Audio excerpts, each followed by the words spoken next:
إن الحمد لله نحمده ونستعينه ونستغفره ونعوذ بالله من شرور أنفسنا ومن سيئات أعمالنا من يهده الله فلا مضل له ومن يضلل فلا هادي له وأشهد أن لا إله إلا الله وحده لا شريك له وأشهد أن محمدا عبده ورسوله أما بعد ما حجبه الله سبحانه وتعالى عنا كان أعظم.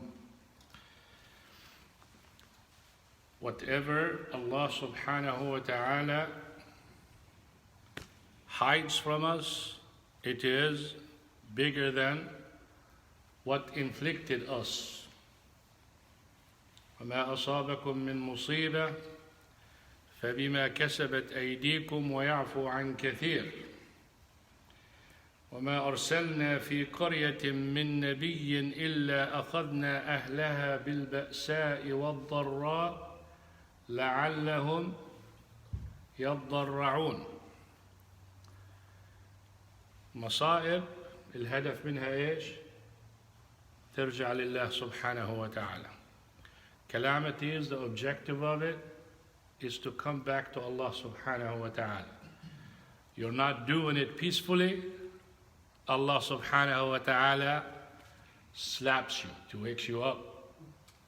A lot of people, you do that with your children, you do that with your employees, kind, you're still doing everything, then boom, you start punishing. So Allah subhanahu wa ta'ala, the purpose of the calamities is to bring you back. And as a father, your fathers, everyone likes to take his son for a walk or walk with his son.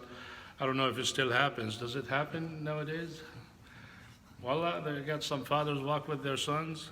Brother, you walk with your dad? You're right, I agree. You're so honest, man. MashaAllah. I don't know why. You walk with your dad? Shh, he's here. It's a dream for the father.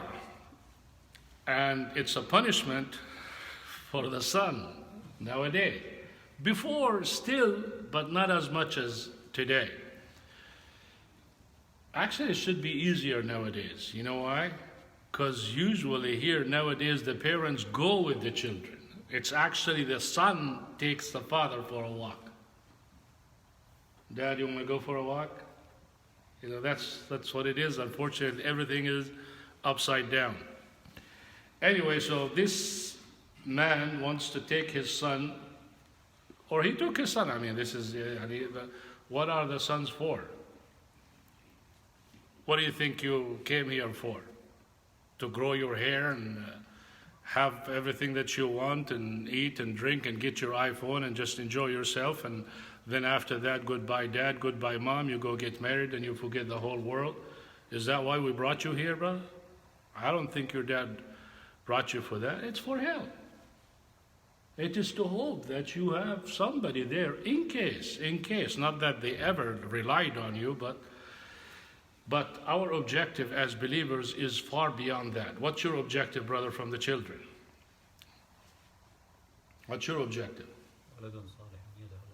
Waladun salihun yad'u lah. Selfish man, father. Is your son here? Yes. Wallah? Allah ysamhak. You should have told me, I would not say that. That's the worst thing you could do.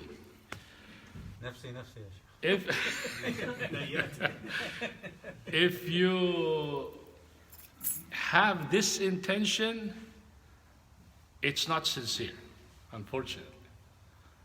It's nice, but the sincerity is to have a son for the purpose that the Prophet ﷺ told you, to have children and to raise them Islamically for the sake of Allah subhanahu wa ta'ala, to be the followers, to spread the religion and all of that. But if you have that goal, I mean, this is part of the advantage that you get, is waladun salihun yad'u lahu. This is not to say this is your objective and your intention. It's not why you get married because of that. You get married because the Prophet ﷺ told you to get married. You get married because the Prophet ﷺ told you not to just get married and get children. And the children, he did not say, get the children so they can be salih yad'u lak. No, get children so I'll be proud of you. The day of judgment, have the most followers. But because the only way I can be proud of your children is because you raise them. And when you raise them, you will have an extra benefit. وَلَدٌ صَالِحٌ يَدْعُو لَهُ. This is like high possibility to get it. But this is not the objective, it is thamara. It's the fruit of having the son.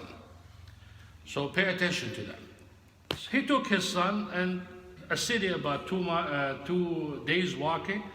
took his donkey, أخذ الحمار وحط بضاعته عليه وأخذ ولده يلا يابا. طول الطريق وهو يكرر في هذه الكلمة ما حجبه الله عنا أعظم. All the time, whenever something happens, the father says, what Allah subhanahu wa ta'ala hides from us is bigger than this. Just imagine with me, who's with you? Your son. It's a problem already, right? بينما هما يسيران في الطريق كسرت ساق الحمار في منتصف الطريق فقال الرجل ما حجبه الله عنا أعظم. أخذ كل منهما متاعه ومشوا. The donkey's leg broke in the middle of the road. So the father said, what's hidden from us is bigger than this. Took his luggage, his son took his luggage and started walking. Then بعد مدة وقع الرجل فكسرت قدمه فما عاد يقدر على حمل شيء وأصبح يجر رجله جرا فقال ما حجبه الله عنا كان أعظم. Now the man, the father, fell and broke his leg and started dragging his leg and يعني not literally broke it, but يعني severe injury. Dragging himself and walking, he said, what Allah subhanahu wa ta'ala hides from us is bigger. The child took his father's luggage, أخذ الولد متاع أبيه وحمله على ظهره وانطلق. And they walked. في الطريق لدغت الابن أفعى. وقع على الأرض يتذمذم ويتألم وكاد يموت. فقال الرجل ما حجبه الله عنا أعظم. In the way, the son got stung or bit by a snake, not a killer one, unless you think in a hospital and all that, and there are some ways to get the venom out, whether you cut your hand. I know we're so sensitive we can't cut our hands now and all that. He took care of him and waited a little, then alhamdulillah continued.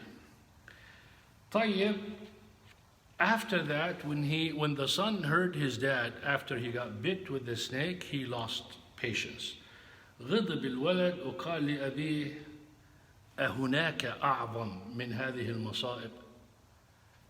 He told his dad, Dad, you mean to tell me there is something hidden bigger than all what we have? The donkey's leg broke, you're about broken your leg, I got stung by, what is this? And you keep saying that. We have something here that we normally say it. Similar to that, what do we say? لعله خير. لعله خير. You have a calamity, لعله خير. Somebody punch you in the eye, لعله خير. Try, it's nice to say, but don't say it in the wrong times, because sometimes you might get something back and he will tell you لعله خير. So be careful on using all of that لعله خير. طيب, شفي الابن وأكمل السير وصل إلى المدينة فإذا هي قد أزيلت عن بكرة أبيها. زلزال. The city that they are going to, when they arrive there, there's no city. Why? Earthquake. Destroyed the whole city. The city they're going, picture with me, if they did not get delayed with the donkey and with walking and with the leg and with the stung and all that, they would have been there and they would have been completely destroyed. What do you learn from this, brother? نظر الأب إلى ابنه وقال لو لم يصبنا ما أصابنا في رحلتنا لكنا وصلنا في ذلك اليوم ولا أصبنا أصابنا ما هو أعظم. إذن ليكن لك منهاج في الحياة. So you have to have a program in your life that makes you rest and makes you without anxiety and without stress. Allah subhanahu wa ta'ala having patience and accepting the calamity, not only rewarding, not only what Allah subhanahu wa ta'ala likes from you, but also it gives you a beautiful life. Most of us complain and spend their time complaining.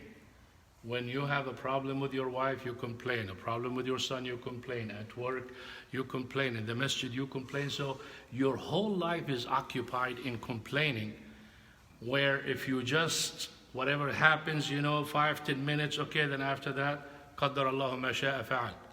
ما حجب الله سبحانه وتعالى عنا أعظم. إنا لله وإنا إليه راجعون. Flip the page, continue your life. Just a minute ago, my daughter asked me about an ayah. She said, what's actually the meaning of لَقَدْ خَلَقْنَا الْإِنسَانَ فِي كَبَدٍ? We created the human being in kabad. Kabad mashaqqa. Yani you are created in mashaqqa. It doesn't mean that he's pouring the mashaqqa on you or the hardship on you. It means your life is going to be difficult. And how you understand it? لَتَرْكَبُنَّ طَبَقًا عَنْ طَبَقٍ أي حالا بعد حال. يعني now I saw Habibi brother Qutayba. Now you're famous now. Habibi Sheikh Qutayba, he came. Now I saw him and I'm so happy to see him. But I'm not that happy, because if something happened to Qutayba, I will continue my life. You see what I'm saying? Because I know tomorrow somebody's going to come and tell me, Sheikh Qutayba said such and such about you, and this happiness is going to flip. So nothing stays. It could be a lie, it could be whatever purpose. Don't be so happy and don't be so sad. Don't, لا تفرح إن الله لا يحب الفرحين. What's the meaning of that? Don't be happy. Allah doesn't like happy people? No, He likes happy people. But happiness where you think this is it. You get married today and you involve yourself in haram and you do everything in the book, and this is one night of your life, and this is, and the next morning you want to divorce. Sorry, I didn't like it. That was perfect. حتى التلفون المرة تأثرت في القضية. Sorry, I didn't get what you said. Divorce. I think we need to divorce series.